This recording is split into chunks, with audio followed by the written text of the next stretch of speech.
Hey everybody, it's Captain Kyle and I have another Versus review for you guys. This time I'm putting up the Reissue Skids against the brand new Legacy Skids. Yes, same character, definitely different molds, different construction techniques. We're gonna go through them one by one, figure out which is better, and you can see which one you like best and let me know. Be right back.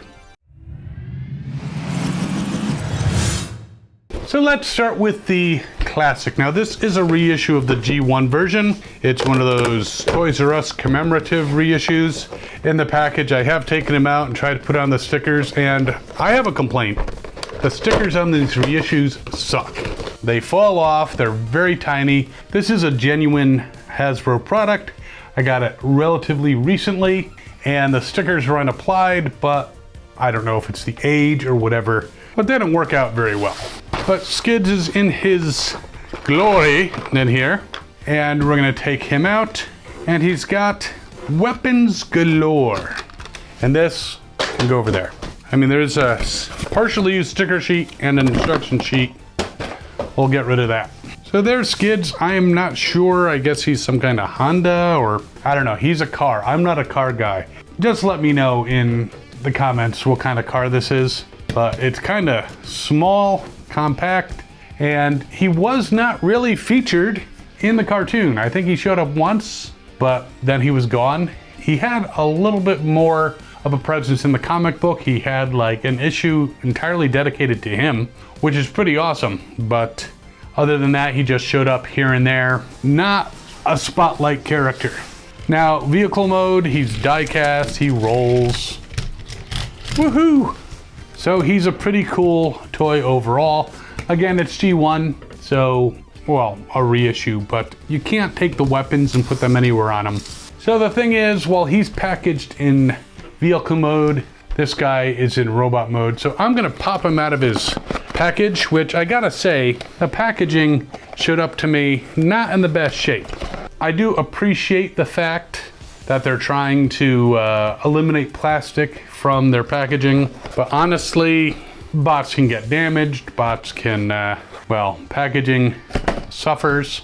Not always the best situation. It's a admirable attempt, Hasbro, but all right, let's get this out. Yes, this is a huge knife. You wanna know what I use this for? Don't ask. Hey look, the useless Hasbro thing that no one ever looks at. Instructions. This is not a precision cutting implement, but it works. Look at all this plastic shit it left all over my table. I gotta say, I do like the reissue packaging. It's a little less messy. There, most of it went in the box. That didn't.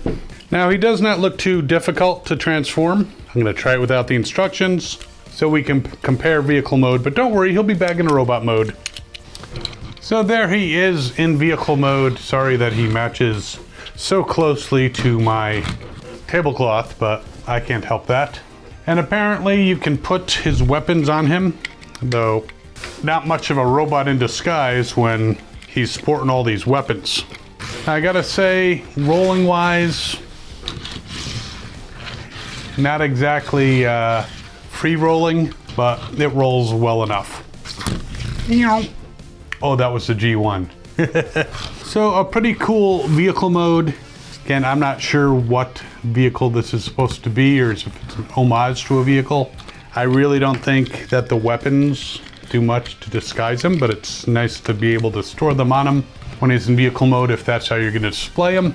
And size-wise, if you take a look, it's definitely bigger than the G1.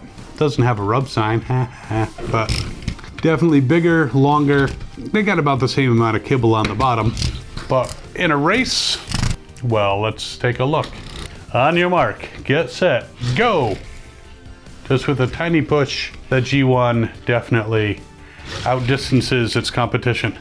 But both are pretty cool. This one obviously feels a little heavier because of the die cast. This one's lighter, all plastic, but there they are in vehicle mode. So let's take a look at the G1 version, which, again, the stickers on this reissue stink. I think one fell off on the table as I was just taking them out of the box. So here's G1 Skids in robot mode. Yeah, it's not a bad looking robot mode, though if you're not careful, he can definitely collapse in on himself. His arms move back and forth. His head doesn't turn at all. You can kind of nod, but it moves the whole thing.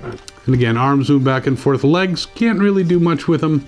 You can kind of move him in the wrong direction at the knees as part of the transformation.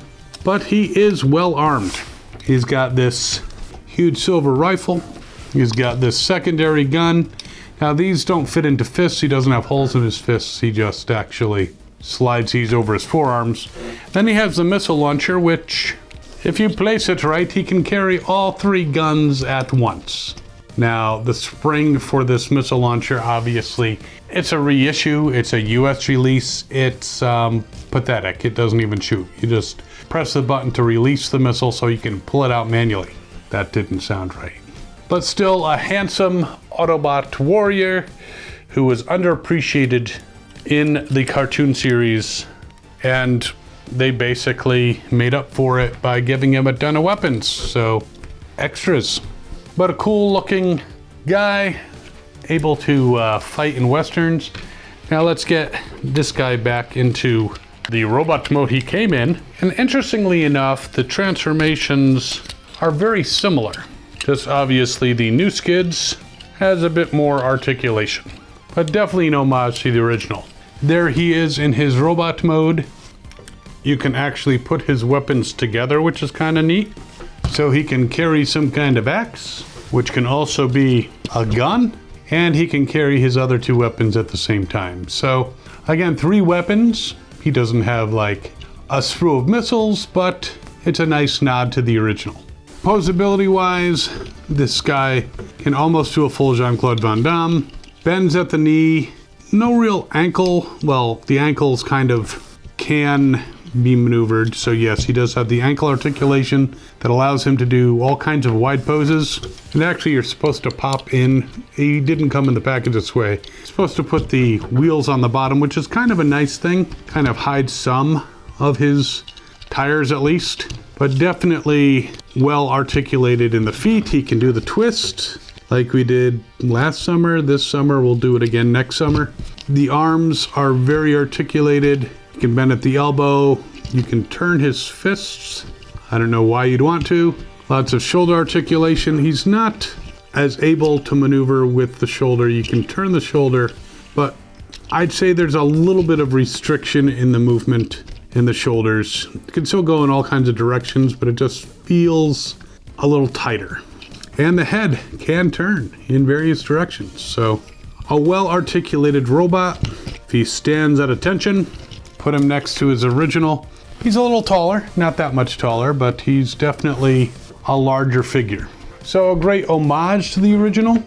But in comparison, which do you like better? Do you like the G1 styling, the die cast, the weapons that can be easily knocked off of his arms, or do you like the new version, which, while it is more posable, slight feeling of restriction.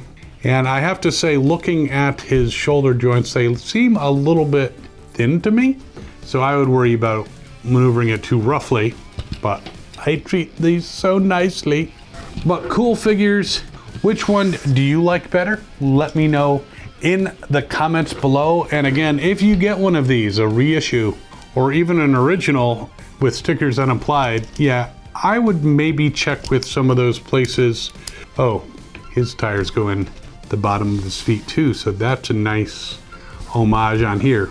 But yeah, if you're gonna get stickers for him, I would go with one of the repro places. For this guy, you don't need stickers, so I'm sure there's sticker kits out there to make him look more like his Generation 1 original version. But yeah, let me know which one you like better. And while you're deciding if you want to get these guys, now he's still in retail stores. I will put some links to like Amazon and Walmart and all that shit. You could probably get him. And even eBay if you're watching this later on and you want to get this guy. And he's not in stores anymore, but he's pretty much out there. And this one, you're pretty much going to have to either go to a place like eBay or AliExpress. Actually, there are some vendors who have, I don't know if they got a stockpile, but they appear to be 100% not counterfeit versions of the Hasbro ones. Because when they make counterfeits, they make them, well, they don't put on the rub sign. So this guy came with the rub sign on. clear indication it's not a counterfeit. But I'll put links to all that stuff. And I don't think he was that much. I got him through AliExpress not that long ago, maybe 30 bucks. I have an idea. I'll look. I'm seeing them on eBay for like $25 to $28 plus shipping. So figure 40 bucks maybe. Not bad for a G1 reissue. But I'm glad I have them both in my collection. And while you're mulling over which ones you're gonna add to your collection, check out some other videos over here. There's a subscribe button down there. Also, if you want to support the channel, you can give us a super thanks. That'd be much appreciated. Like, share with friends, you know the stuff. We'll see you next time, and as always, have fun and good hunting.